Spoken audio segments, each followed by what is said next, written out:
आपके बीच में आज श्री माँ दुर्गा जी के हर की पैड़ी स्थान पर उपस्थित है और आपके वॉल्यूम 37 को शुरू करने जा रहे हैं और इस वॉल्यूम को भी 2 भागों में डिवाइड करेंगे। जैसा कि पहले भाग में हम आपका इम्यून सिस्टम स्ट्रॉन्ग करने के लिए आपको आगे की बीमारी से बचाने के लिए डिस्कस करेंगे। दूसरे भाग में आपको सोशल इश्यू जो है तो आपको क्वेश्चन भेज रही है।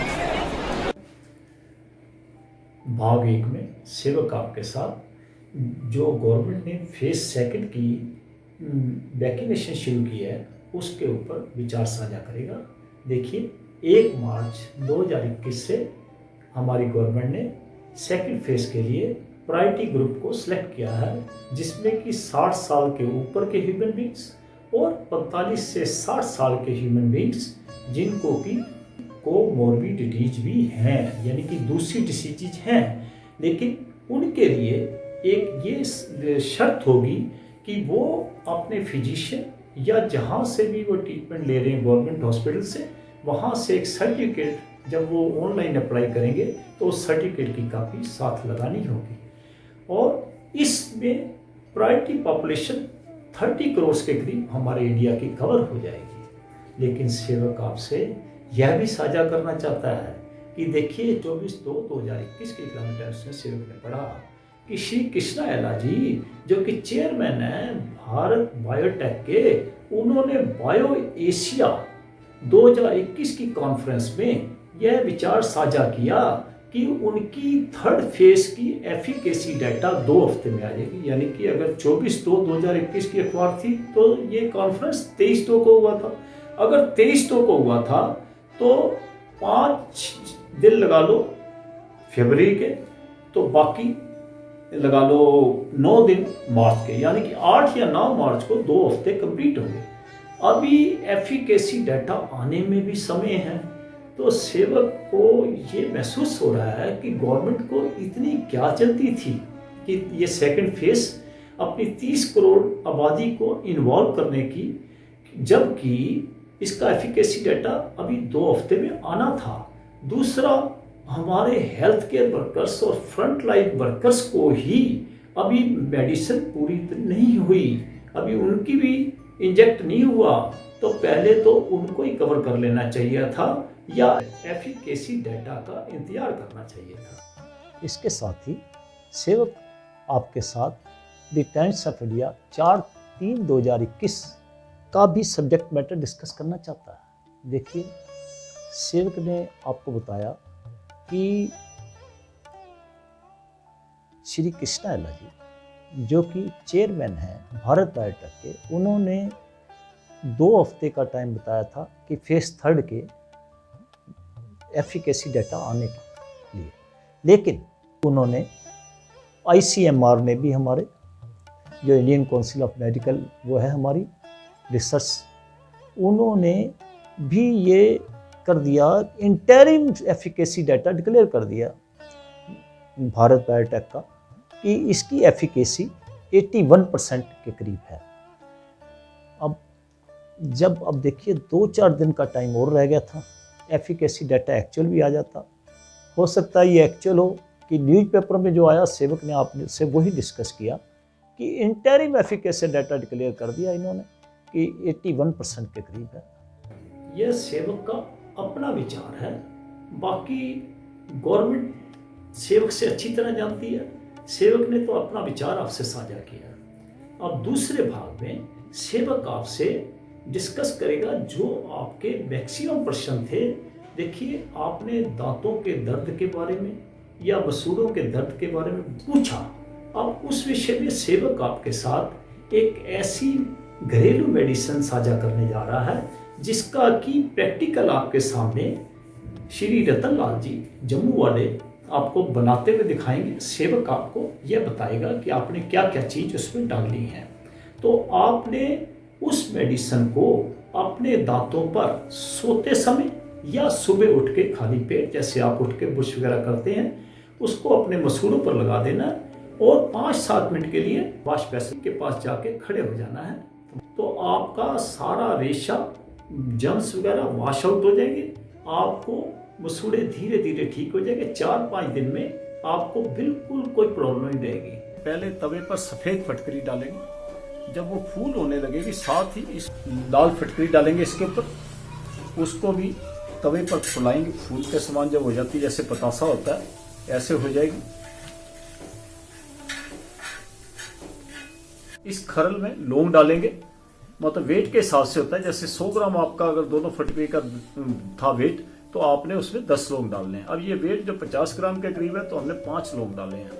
अब इसमें जो पतासा फटकरी बन गई है, अब श्री रतनलाल जी उसको भी खरल में डाल देंगे और उसको फिर कूटेंगे। तो ये जस्ट लाइक चूर्ण बन जाएगा आपके दांतों के लिए।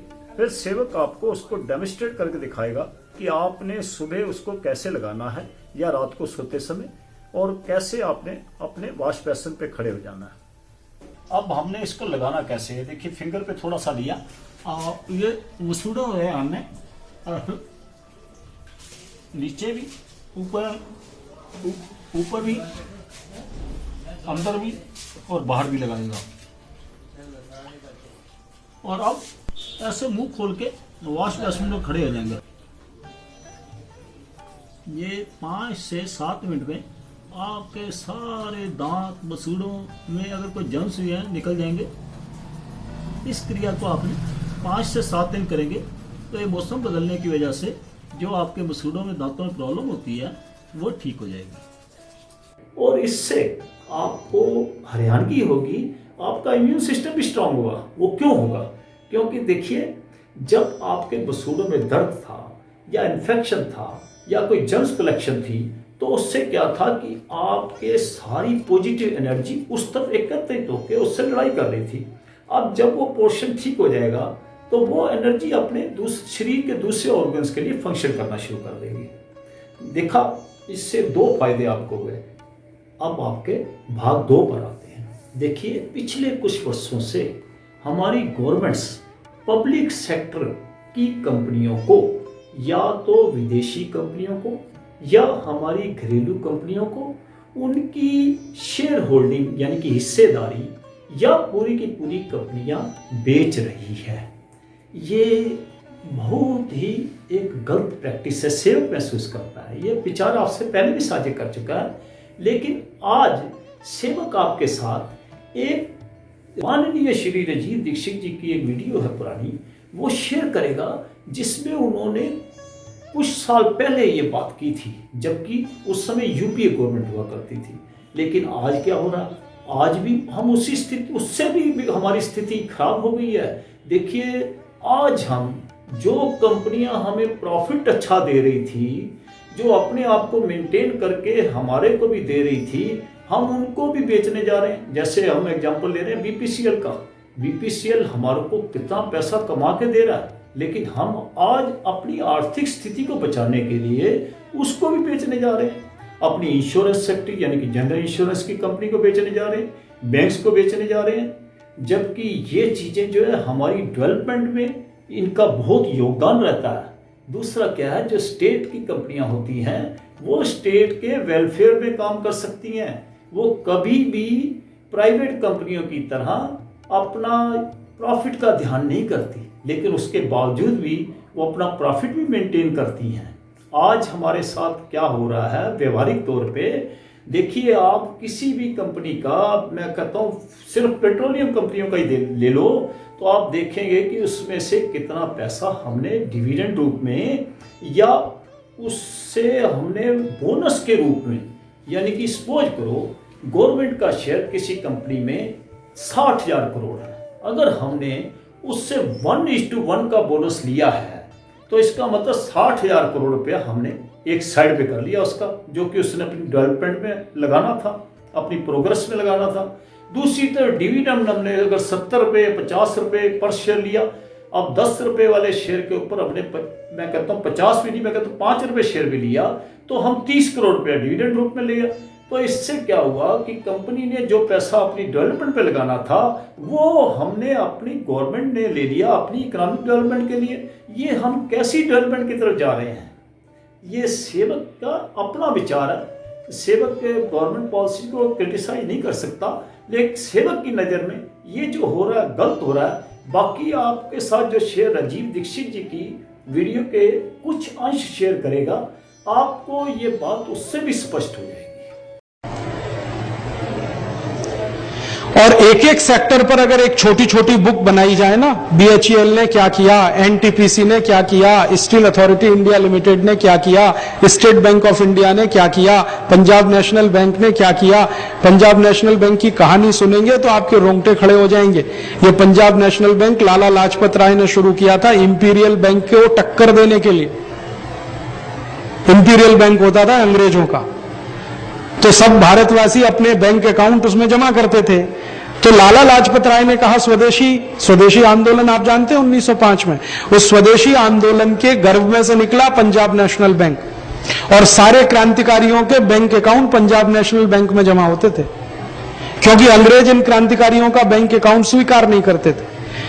लाला लाजपत राय का bank account Punjab national bank में था, भगत सिंह का bank account Punjab national bank में था, चंद्रशेखर आजाद का bank account Punjab national bank में था।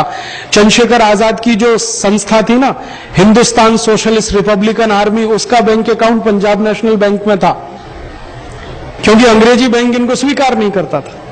तो अंग्रेजी बैंक को टक्कर देने के लिए और भारत के क्रांतिकारियों को जरूरत पड़े तो मदद देने के लिए लाला लाजपत राय ने शुरू कराया पंजाब नेशनल बैंक।